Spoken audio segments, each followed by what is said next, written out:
Today I'm going to be talking about why I garden.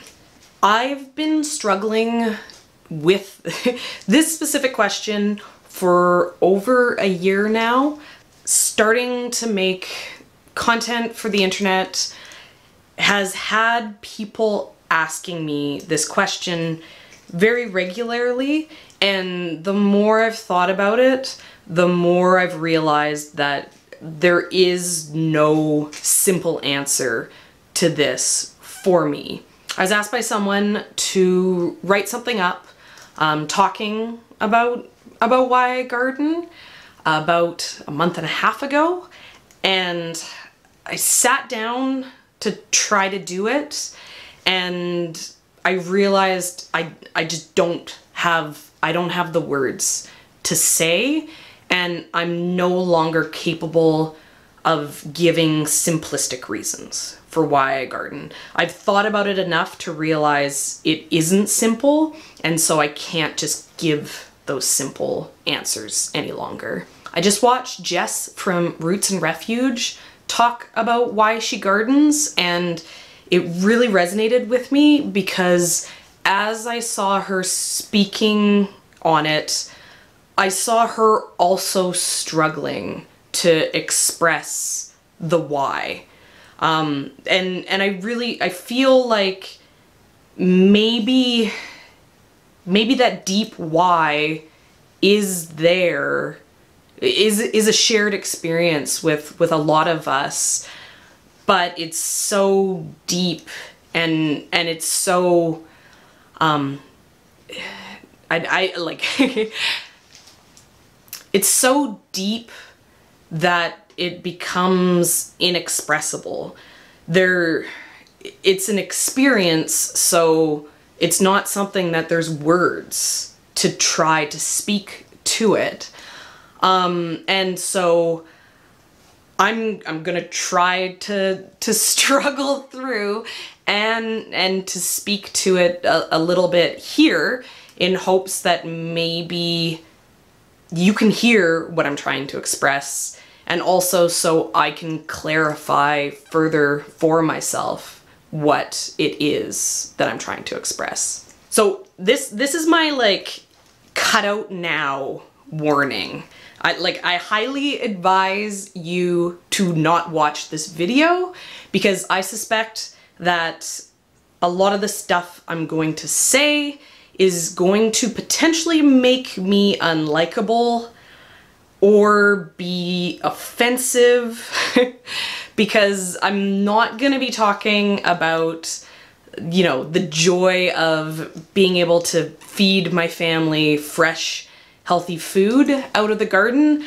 What I'm gonna be talking about here right now is the meaning of life, spirituality, the importance of death, and other just, you know, uncomfortable things to talk about. We're about to get like really uncomfortable, and I'm about to express things about myself that I didn't necessarily want to express about myself on the internet because I think it's the only way I can start to get into the point. When I was a child, my best neighbor friend would play this game with me, which was a weird variation of the why game, where she would say to me, "What is the point of living if you're just going to die?" And then I had to answer. And when I gave an answer, she would respond yet again, "What's the point of living if you're just gonna die?" That was a silly thing for, you know, two elementary school girls to play together, but I think I can say that is one of the most formative experiences of my life, because I don't know if she was questioning it, but I took the question quite seriously, and when I had an answer for her and she didn't accept that answer, she basically asked me to go further.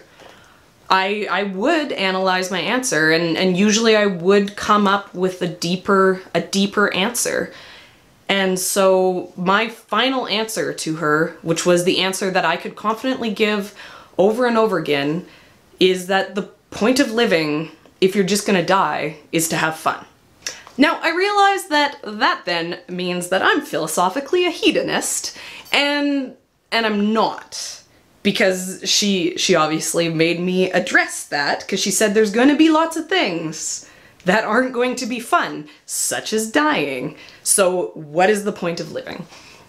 And I really feel like this why do I garden question has been haunting me a little bit, because it's been making me go even deeper again into the what's the point of living if you're just gonna die. Because I think that the why I garden is the same reason that I live. And it's made me realize that what's the point of living if you're just gonna die? See, now I don't know. Now I don't even know where I'm going with this. Okay, so now we need to get into the next awkward, unlikable thing, which is I'm an atheist. And I didn't want to say this on the internet because it's something that's very divisive.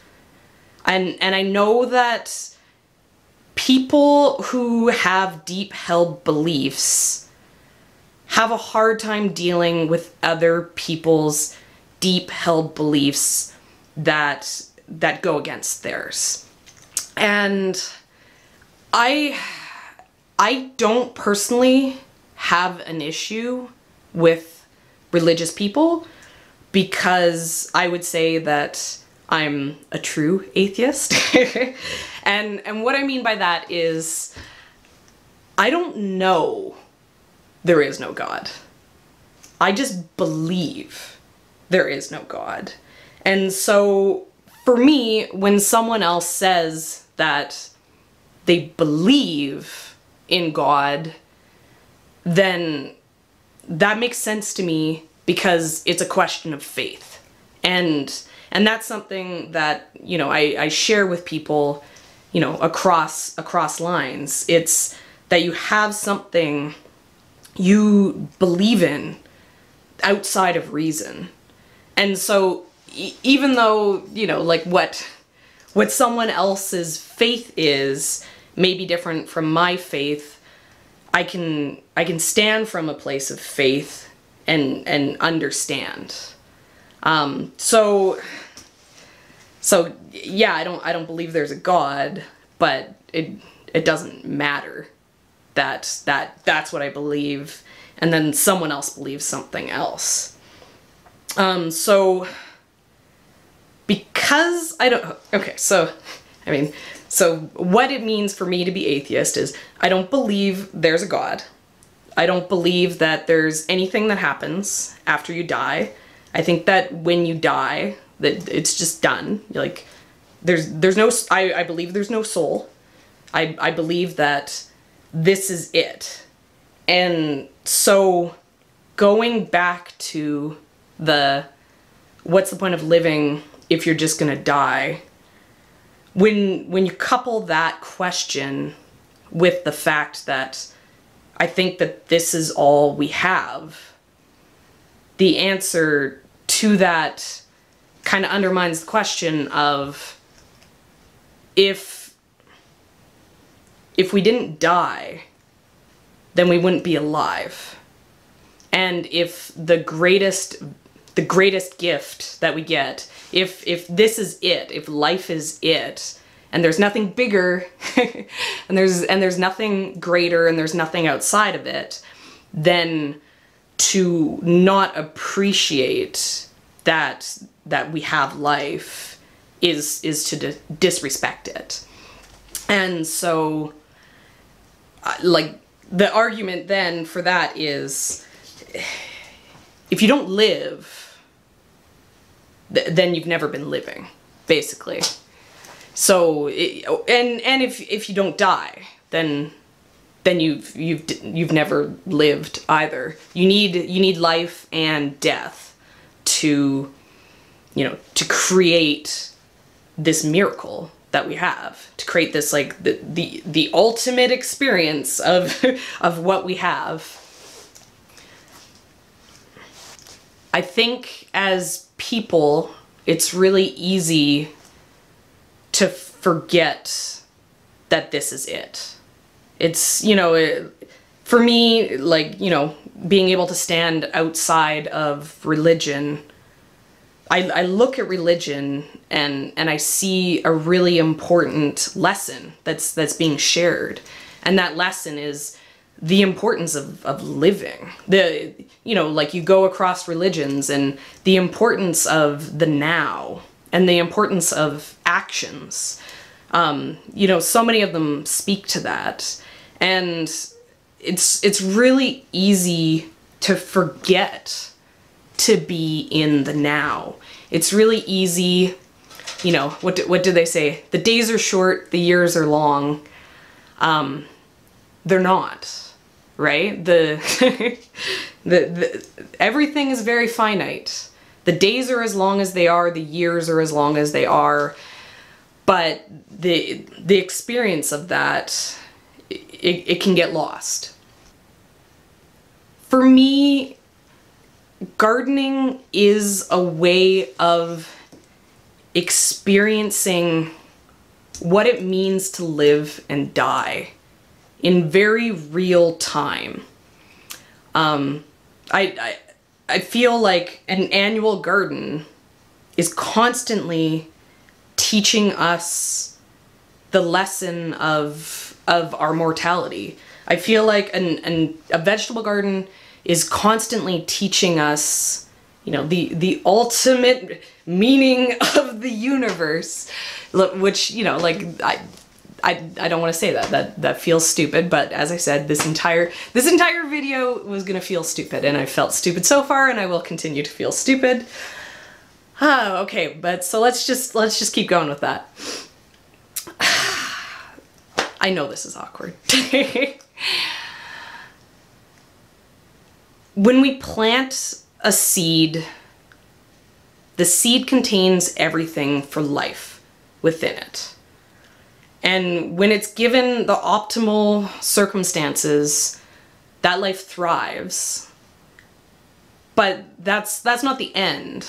And when you're a vegetable gardener, you know, or even an animal farmer, you get to experience the full cycle. So you plant the seed births into life, it grows to maturity, it creates fruit, and then it dies. And then there's nothing. And then that fruit, which contains the seeds for all future life, gets planted back into the ground, and the cycle continues again. The cycle is completely dependent on, you know, the cycle of the planet. You know, it needs the seasons. So many seeds need to actually go through a cycle of, you know, death period of winter. All those things that need to be chilled before you can put the seeds into the ground. Plants, when they're at maturity, if you pull them out of the ground and just leave them there, they'll go to flower. They'll do everything that they possibly can to self-perpetuate themselves. They'll do everything they can for keeping the cycle of life and death going. Every plant you put into the ground will die. Trees, you know, I mean, you might not get to see them die. Those trees might outlive you. They might outlive your children. You know, what do oaks live to? You know, there's forests out there that are 10,000 years old growth forests, but they die too. I grew up picking mushrooms, and, you know, that even before I started gardening taught me how important death is. We'd go into a completely burnt out forest. There'd be nothing. It would look like a nuclear holocaust had happened. It would be white, these forests that we'd go into. They would have burned so hot that burned to ash. It didn't just burn to, you know, black coal. It would burn to ash. So you'd go out into these forests and it would be like they'd been snowed on. They'd be so dead. and we would start looking for those first signs of life. And you could find them. The first things that would pop up would be these teeny tiny little mushrooms, and then bigger mushrooms would grow on top of the teeny tiny mushrooms, and then little tiny plants would come, and then bigger plants would come, and then you'd come back the following year and there'd be shrubs, and you'd come back 5 years later and there's trees, and you come back 50 years later and it's a forest again. And that was all thriving off of the death of the forest. And getting to experience that in real time, you know, makes you feel less negative about the forest fire death, because you know that there's something else coming in. We're getting out of winter here, and you know, like I have a new round of life bursting forth in the everlasting miracle that is the cycle of the seasons. But a lot of us gardeners just went through an experience, like a dark time. A lot of us gardeners, and other people too, struggle with the end of winter. And to me, that makes sense. And it's maybe a good thing. Death is sad, you know, and that is kind of what winter is. Winter is, you know, a dark period of death when there is no life. And, you know, as a gardener, I thrive on getting to see that life. But if I was to say, back to why I garden, I think that getting to experience the cycle of death is just as important. Getting to mourn the death of my garden every year, you know, it makes me look at my life closer, makes me look at, you know, the fact that I'm going to die a lot more introspectively. And it also makes me realize that after I die and I'm gone and there's nothing, that was me, that's okay, because the world's bigger than me. I'm really trying to express this, and I'm feeling like I'm failing. And I'm not surprised, because I've been trying to hit onto this to try to find out what it is that I feel for a while. And I feel like what I've been saying only hints at it. And obviously what I'm saying, you know, is only relevant to me and my life experience. But I feel like that might be where the meaning is. You know, deep somewhere in that.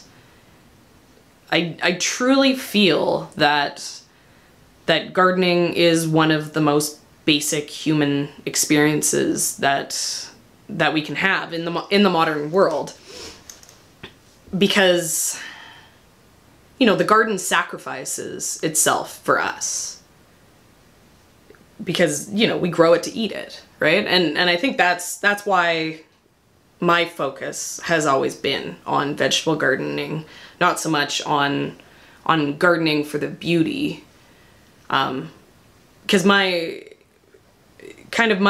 touchstone for gardening is about that life and death cycle.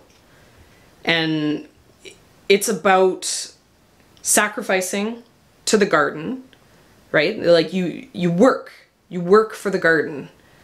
And the work is part of it, you know? If gardening was simple, if gardening took zero work, I don't think that gardening would still have the same value. I love foraging, but not in the same way I love gardening. And yeah, so I feel like it's this reciprocal relationship. You sacrifice for the garden, and in return, the garden gives you back that final sacrifice, which gives you what you need to live. It's to be human is to be parasitic on other systems that are part of the planet. It doesn't matter if you're not eating animals, you're still eating life. And you need to eat an incredible amount of life to stay alive. And then in the end, you just also die too. And then you once again feed something else. You get put into the ground and all that bacteria lives off you, and the cycle continues. It's very easy to feel like you're outside of that system. Especially like with the modern world where things can be so easy. It's really easy to be able to not put any thought into your food when you can just go and buy it at the grocery store. Gardening, you know, and animal farming too, especially, it doesn't let you do that. When I was thinking about the fact that gardening has this almost like spiritual, religious meaning for me, it made me laugh a little bit, because the reason why we started making this social media in the first place is that we really wanted to share our love of gardening with people. And so basically, I guess what I'm saying is I make information about how much I love gardening available on the internet because I want to convert people. I'm basically saying that I'm a gardening missionary. I'm spreading the gospel, guys. I've been thinking a lot about why farming. You know, now that we're talking about doing that, because it's something that I'm really excited to do. But I also, you know, I know it's not necessarily the best way to make money. And what I've realized is that that might touch to people's joy in sharing out of their garden, which is as amazing as it is to sustain yourself from your garden, to be able to, you know, share the life-giving sustenance of the garden with others is hugely valuable too. I can plant a garden and I can feed myself, and that's amazing. But the ability to plant food, to sacrifice to that food, work hard at it, and then be able to feed this huge number of people it feels almost too much. Like it feels, you know, this is a hard one to say because I feel like it touches at it, but it's not it. But it's almost like a mothering feeling. To be able to grow food for other people is to provide life in a way for other people, in the same way that, you know, you kind of provide life for your children. And, you know, like I think that that's something too be proud of doing. I think that's something to, you know, enjoy. I don't think that shouldn't be a reason. We don't speak to it super often on this channel, but a lot of what we hope to do is to be more involved in community. What we hope to do is to not, we don't want to be self-sufficient. We want to be part of a community. We want to be an integral part of a community.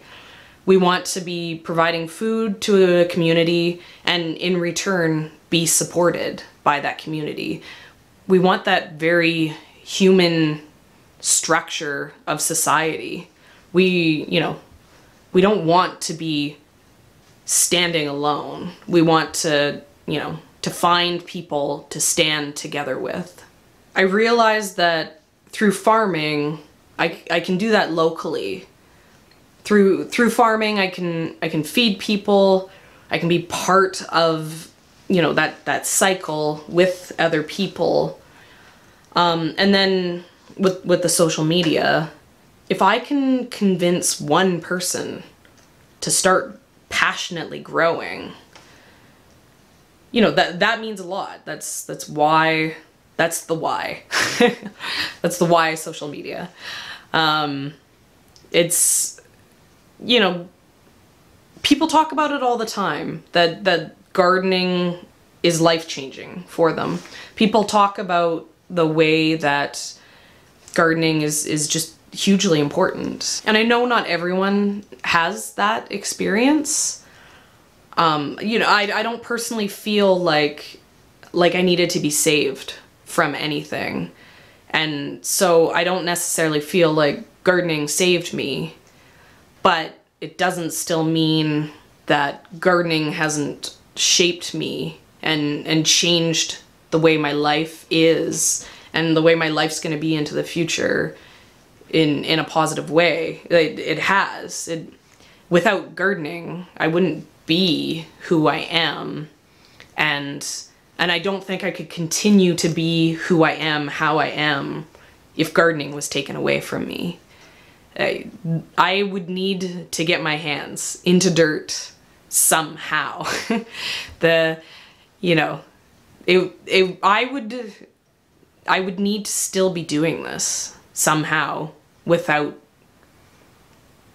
even if I ran into challenges, that would make it even more difficult for me to do it. It's hard for me to imagine a time in the future where I'm not at least going to be trying to grow food. Well, I mean, I warned you. I don't even know what that was, so I'll have to go back and look at it while editing. But I guess gardening isn't just gardening. And I think that's what so many people are trying to say. They're trying to say that there's something unspeakable. There's something you can only experience in gardening. And that's why people, who are passionate about it are always pushing people towards that. It's something very, very worth experiencing and very, very, very difficult to express. Yeah. So let me know why you garden. I guess that's the takeaway. Yeah. Okay. Sorry for the awkward. See you next time.